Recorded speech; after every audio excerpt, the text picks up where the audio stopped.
Али Ахмети се фаќа за сламка да се спаси и огради од Артан Груби.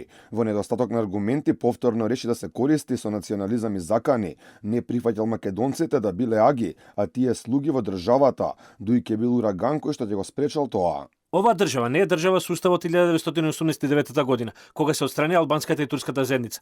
Овие пракси ниту биле, ниту се добри за мирот, стабилноста и безбедност. Да користи селективна правда со реторика, повторно Македонија на македонците, е колку неправдено, толку и опасно, затоа што очигледно во правосудниот систем се користи селективна правда. Кадрите албанци се омаловажуваат. Ова не е добро, ова предизвикува револт во големи размери кај албанци, но и кај другите етнички заедници. Премиерот Христијан Мицкоски вели дека со ваквата реторика дуи не може да добијат ништо, туку ова представува само обид да го мобилизираат своето членство, но падот на нивниот рейтинг покажува дека одат во погрешна насока. Они ако мислат дека така треба да продолжат да работат, нека си работат, тоа е нивна работа.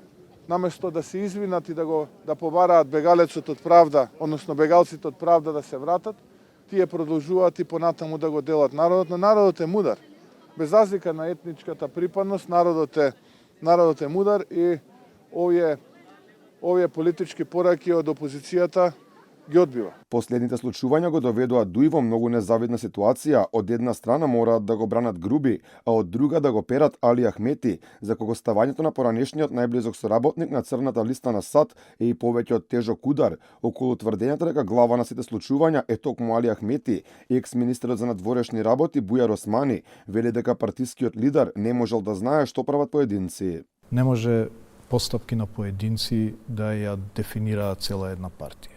Партијата ја дефинираат принципите, ја дефинираат политиките, колективните одлуки кои што таа ги носи. Во тој дел мислам дека не може да се најде нешто спорно во однос на политиките на ДУИ, посебно по однос на антикорупцијската политика. Поради сомнежи за сторен криминал, Груби заврши на црната листа на САД. По неговото бегство, ДУИ преку соопштенија порачаа дека нема да коментираат ништо за него, бидејќи повеќе не бил дел од партијата.